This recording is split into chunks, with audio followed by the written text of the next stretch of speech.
Assalamualaikum warahmatullahi wabarakatuh. Alhamdulillahirrabbilalamin. Wassalatu wassalamu asrafil anbiya wal mursalin wa ala alihi washabihi ajma'in, amma ba'du. Pertama-tama yang kami hormati kepada Bapak dosen pengampu Manajemen Operasional Bapak Aib Saipullah, dan yang kami hormati kepada rekan mahasiswa-mahasiswi kelas 3 DB Karyawan. Pada kesempatan ini kami dari kelompok 2 ingin mempresentasikan mata kuliah Manajemen Operasional dengan materi peramalan atau forecasting. Adapun nama-nama dari kelompok kami adalah Suli Setianto, saya sendiri, yang kedua Elsa Hanafia, yang ketiga Putri Angelina, yang keempat Oktaviani Maulidia Saputri. Adapun untuk materi pada materi ini, yang pertama tentang pengertian peramalan, yang kedua tentang jenis-jenis peramalan, yang ketiga metode peramalan, yang keempat perhitungan tren, yang kelima langkah-langkah sistem peramalan, yang keenam faktor-faktor peramalan.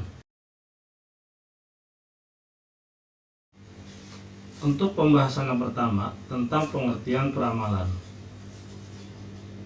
Pengertian peramalan adalah seni dan ilmu untuk memperkirakan kejadian di masa depan.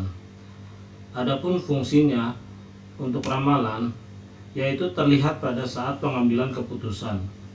Keputusan yang baik adalah keputusan didasarkan atas pertimbangan apa yang akan terjadi pada waktu keputusan itu dilaksanakan. Apabila kurang tepat ramalan yang kita susun, maka masalah peramalan akan menjadi masalah yang selalu kita hadapi. Adapun untuk tujuan peramalan atau forecasting, yang pertama, mengkaji kebijakan perusahaan berlaku saat ini dan di masa lalu, serta melihat sejauh mana pengaruh di masa datang. Yang kedua, tujuannya untuk merumuskan rencana yang efektif untuk masa depan. Dan tujuan yang ketiga, memperkirakan keberhasilan usaha bisnis baru.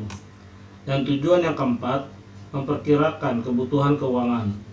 Dan tujuan yang kelima adalah memastikan konsistensi operasional perusahaan. Pembahasan selanjutnya tentang jenis-jenis peramalan. Beberapa organisasi menggunakan 3 jenis peramalan yang utama dalam perencanaan operasional di masa depan. Yang pertama tentang peramalan ekonomi, yaitu siklus bisnis dengan memprediksi tingkat inflasi, ketersediaan uang, dana yang dibutuhkan untuk membangun perumahan, dan indikator perencanaan lainnya. Yang kedua, jenis peramalan teknologi, yaitu berkaitan dengan tingkat kemajuan teknologi dan produk baru. Dan yang ketiga, jenis peramalan permintaan, yaitu proyeksi permintaan untuk produk atau layanan perusahaan. Peramalan ini mengendalikan produksi kapasitas serta sistem penjadwalan, tujuh menjadi input bagi perencanaan keuangan, pemasaran, dan SDM. Pembahasan selanjutnya peramalan berdasarkan penggunaan. Peramalan ini mempengaruhi keputusan-keputusan dan aktivitas dalam sebuah organisasi. Yang pertama, akuntansi. Adapun untuk kegunaannya untuk perkiraan biaya atau keuntungan. Yang kedua, keuangan. Dan kegunaannya adalah arus kas dan pendanaan. Yang ketiga, pemasaran. Dan untuk kegunaannya untuk penetapan harga, promosi, strategi. Yang keempat, operasional. Dan kegunaannya untuk jadwal beban kerja. Yang kelima, desain produk atau jasa. Kegunaannya adalah untuk produk baru dan jasa. Yang keenam, sumber daya manusia. Dasar kegunaannya untuk penerimaan pegawai atau training. Yang ketujuh, tentang sistem informasi manajemen atau SIM, dan untuk kegunaannya untuk TI atau SI, sistem layanan-layanan. Lalu pembahasan peramalan berdasarkan jangka waktu dan metode. Yang pertama, peramalan jangka pendek, yaitu peramalan yang waktunya kurang 1 tahun, umumnya kurang 3 bulan. Biasanya untuk peramalan jangka pendek ini digunakan untuk rencana pembelian, penjadwalan kerja, jumlah tenaga kerja, tingkat produksi, dan lain-lain. Lalu yang kedua tentang peramalan jangka menengah, yaitu peramalan yang waktunya 3 bulan hingga 3 tahun. Dan untuk peramalan ini biasanya digunakan untuk perencanaan penjualan, perencanaan dan penganggaran produksi, dan menganalisis berbagai rencana operasi. Lalu yang ketiga, peramalan jangka panjang, yaitu peramalan yang waktunya 3 tahun atau lebih. Biasanya untuk peramalan ini digunakan untuk merencanakan produk baru, penganggaran modal, lokasi fasilitas, atau ekspansi dan penelitian serta pengembangan. Lalu untuk pembahasan selanjutnya akan dibacakan oleh Saudari Okta. Waktu dan tempat kami persilakan.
Pola siklis adalah terjadi bila mana dapat dipengaruhi oleh fluktuasi ekonomi jangka panjang seperti yang berhubungan dengan siklus bisnis. Contohnya adalah penjualan produk seperti mobil, baja, dan peralatan utama lainnya. Kalian juga bisa melihat pada gambar di bawah ini atau kurva tabel tersebut. Yang terakhir, pola data metode deret peramalan berkala yaitu pola tren, adalah terjadi bila mana terdapat kenaikan atau penurunan sekuler jangka panjang dalam data. Contohnya adalah penjualan banyak perusahaan, berbagai indikator bisnis atau ekonomi lainnya. Jenis pola ini kalian bisa dapat melihat kurva atau tabel tersebut di bawah ini.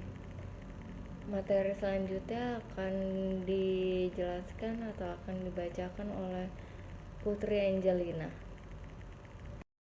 Ya, untuk materi selanjutnya, perhitungan tren dalam peramalan adalah untuk persamaan linear, garis tren dicari dengan penyelesaian, misalnya simultan nilai A dan B pada dua persamaan normal sebagai berikut. Ini rumusnya teman-teman, sigma Y sama dengan N kali A ditambah B dikali sigma X. Atau juga ini rumusnya lagi, sigma X kali Y sama dengan A sigma X ditambah B sigma X kuadrat. Bila titik tengah data sebagai tahun dasar, maka sigma X sama dengan 0 dan dapat dihilangkan dari persamaan di atas sehingga menjadi sigma Y sama dengan N kali A, yaitu bisa aja dengan A sama dengan sigma Y dibagi N. Oh ya teman-teman, N itu banyak data ya teman-teman. Lalu selanjutnya sigma X Y sama dengan B dikali sigma X kuadrat, itu bisa aja dengan B sama dengan sigma XY dibagi sigma X kuadrat. Lalu untuk selanjutnya ini ada tabel ya teman-teman, ada nomor data sama kode X nya, teman-teman bisa lihat ya. Lalu bila ada sejumlah periode ganjil, titik tengah periode waktu ditentukan X sama dengan 0, sehingga jumlah plus dan minus akan sama dengan 0 juga ya teman-teman. Ini tabelnya. Tetapi jika jumlah data adalah genap, proses penulisan kode menjadi tabel yang seperti ini teman-teman. Ya, lalu ini ada perhitungan tren dalam peramalan kuadrat terkecil atau least squares. Teman-teman bisa lihat ya dari tabel tersebut, ada tahun, kuartal, penjualan dalam unit, X, XY, dan X kuadrat. Ini rumusnya kita masukkan yang tadi, rumus pertama, yaitu A sama dengan sigma Y dibagi banyak data sama dengan, karena kan udah diketahui semua nih teman-teman, jadi tinggal masukkan saja ke dalam rumus, yaitu 1424 dibagi 16 hasilnya 89. Terus rumus yang kedua yaitu sigma XY per sigma X kuadrat, kan udah ada tuh teman-teman, X nya nilainya berapa, X kuadrat nilainya berapa, jadi tinggal dimasukkan saja ke dalam rumus, yaitu kan sama dengan sigma X sama dengan 446 dibagi 408 hasilnya 1,1.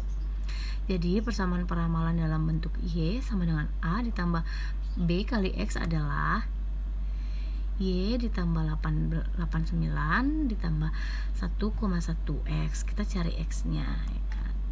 Terus ramalan untuk kuartal pertama 2017 sebesar 98,9 unit dengan perhitungan Y sama dengan 89 ditambah 1,1 dikali 9 hasilnya 98,9.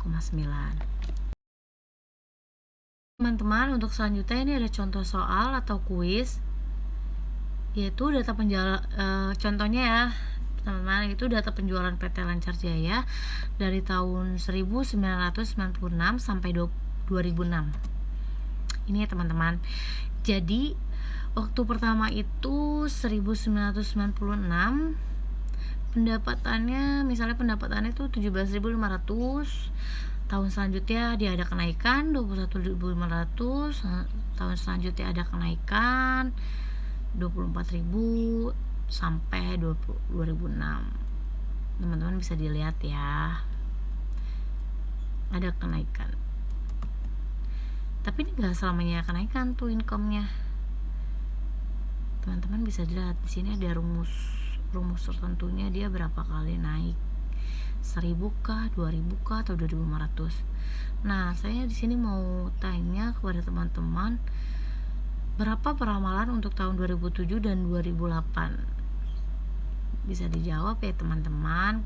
Kalau misalnya ada yang bisa jawab, nanti saya kasih hadiah dan saya masukkan ke dalam makalah karena Bapak atau Ibu sudah menjawab sebagai tambahan nilai. Terima kasih. Perhitungan tren dalam peramalan 3 bulanan yaitu rata-rata bergerak secara efektif meratakan atau menghaluskan fluktuasi pola data yang ada. Semakin panjang datanya, semakin halus kurvanya. Ini teman-teman bisa lihat ya, tabelnya ada tahun, kuartal, penjualan unit, total gerakan, rata-rata bergerak.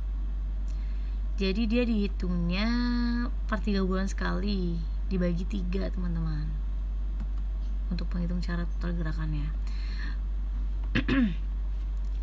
Kelemahan metode ini tidak mempunyai persamaan untuk peramalan.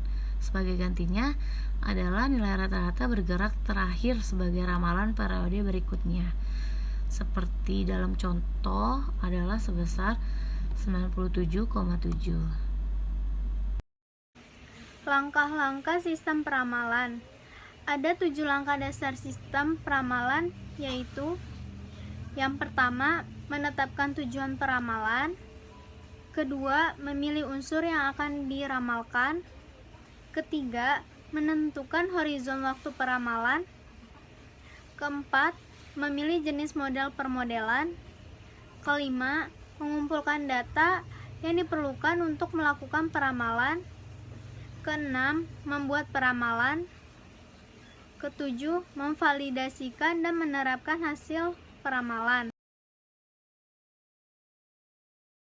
Faktor-faktor yang mempengaruhi peramalan yaitu permintaan suatu produk pada suatu perusahaan sangat dipengaruhi oleh berbagai faktor lingkungan yang saling berinteraksi dalam pasar yang berada di luar kendali perusahaan, di mana faktor-faktor lingkungan tersebut juga akan mempengaruhi peramalan.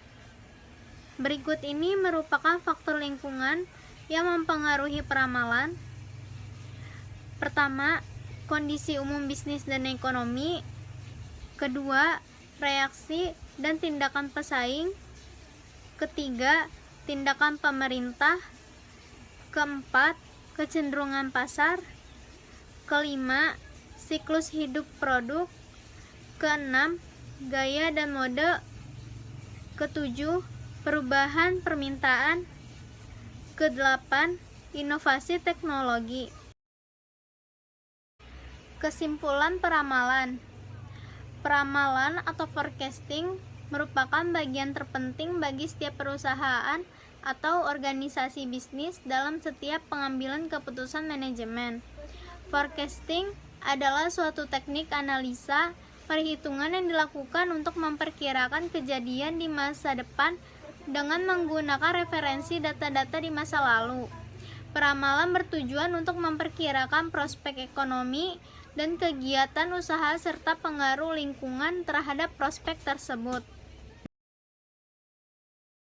Siang-siang pergi ke kota, jangan lupa membeli alpukat. Demikian presentasi kita, semoga bisa bermanfaat. Terima kasih.